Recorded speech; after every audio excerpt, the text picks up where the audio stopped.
Welcome to Politically Aweh, where we make you aware of your week faster than a comrade can set the hawks on his own wife. The wife of a former minister, Moosa, was arrested at home by the Hawks. Linked to the destruction of a Mercedes-Benz G-Wagon. This episode is brought to you by a team with no experience in comedy news videos. But we got the tender anyway. Well, I don't know who any of them are. Let's get away. My fellow South Africans, earlier this year, the president announced a 20 billion rand healthcare response fund and then promised us that government officials would be on their best behavior. We are also committed to make sure that the funds that are dedicated to our coronavirus response are not wasted and that they are not stolen. A few moments later. We will take steps to recover all funds that have been stolen. We all know that corona has been bad for business, but hey, at least a few industries are cashing in. Pineapples, PJs, porn, and PPE procurement.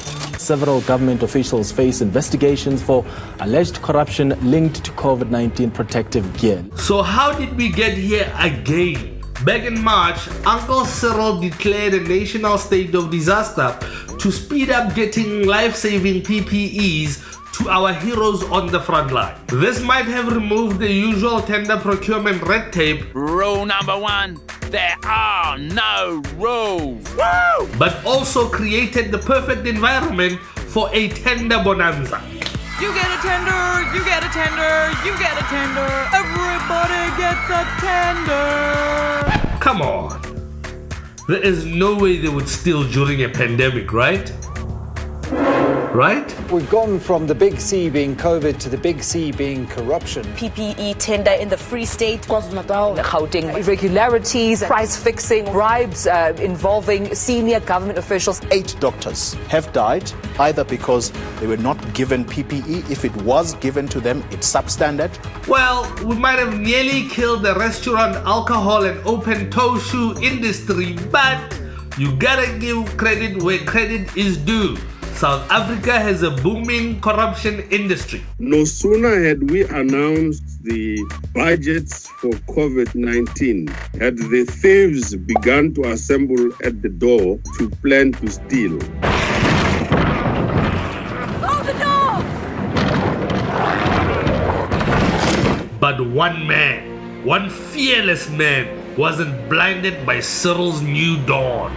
It is not time to make profit. We have asked the president to make sure that no one steals out of this disaster. I tried to tell y'all. Well, he should know, as an industry insider, that's on point. To get the government side of the story, we reached out to the spokesperson of the president, but she was on leave. Kusela Diko is on a leave of absence while investigations are underway into allegations of tender fraud against her husband. So we tried the Embassy of Health in Gauteng.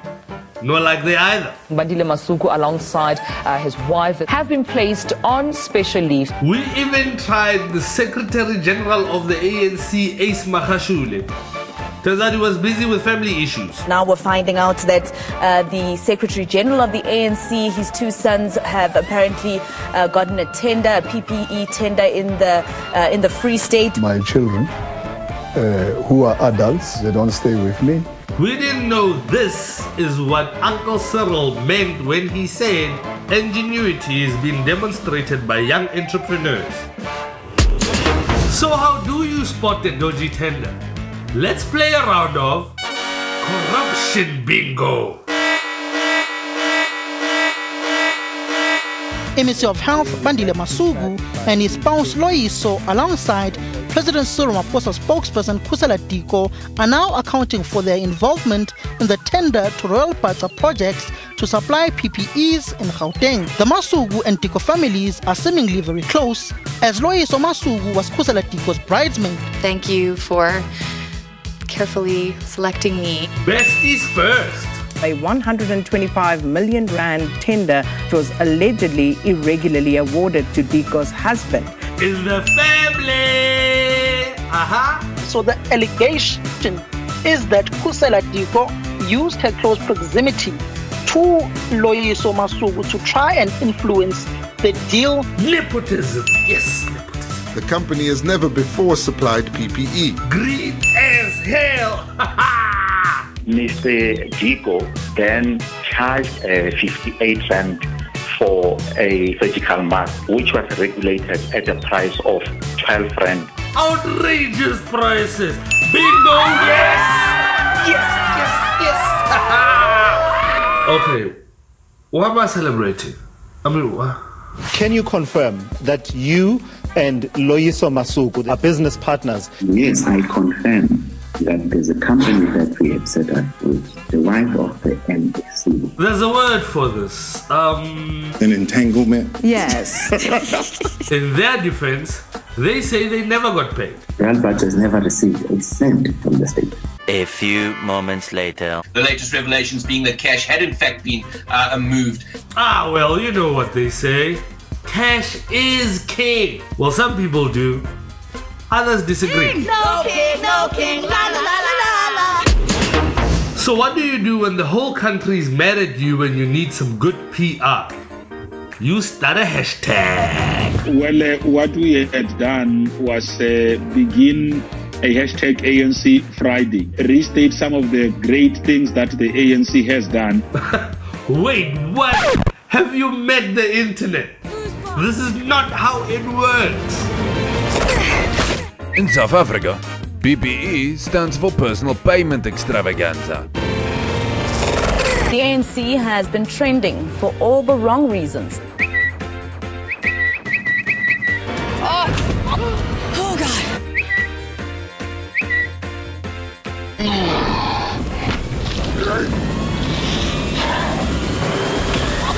I can't feel my face. A moment of silence for Bule though. He does have the toughest job in the world. Imagine being a spokesperson for the ANC.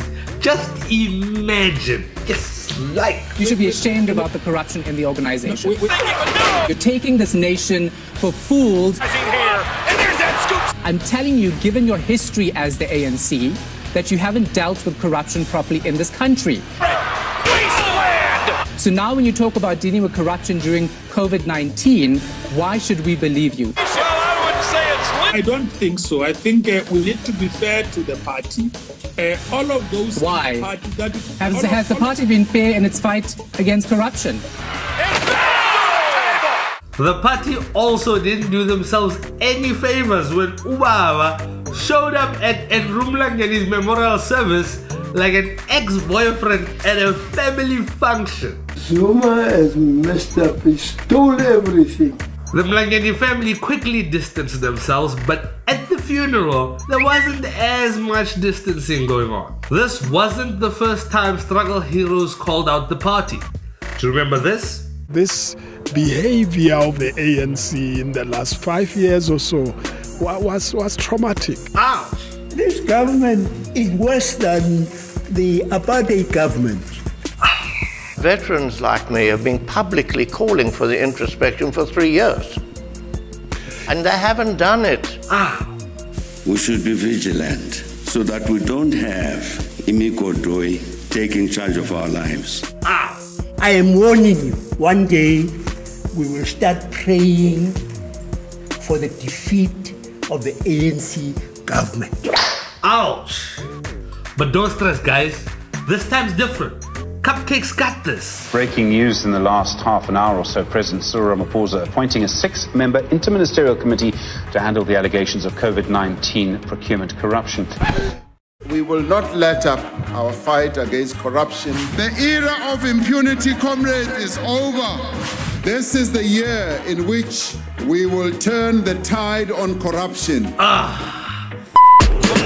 I could join all the other political commentators and say that... While it probably shouldn't come as a huge surprise. But who could blame us for wanting Cyril's new dawn to come and wash away all the corruption like overpriced hand sanitizer? The problem is, whenever somebody in the ANC suggests tackling corruption in the party, it goes nowhere because everyone has... how can I say it delicately? Skeletons. Here's the less delicate version. Tell me of one leader of the ANC who has not done business with government. So leaving the ANC to fix their own corruption is a dead end. If only we knew someone who has their hawks on speed dial. It looks like South Africa's worst COVID comorbidity is corruption. And now that the comrades have stolen the PPE money, May God bless South Africa and protect her people. You know what, Mr. President? Can you give me protection from yourself? That's it for this Weekly Aware. Please remember to subscribe and hit the notification bell to catch the next episode.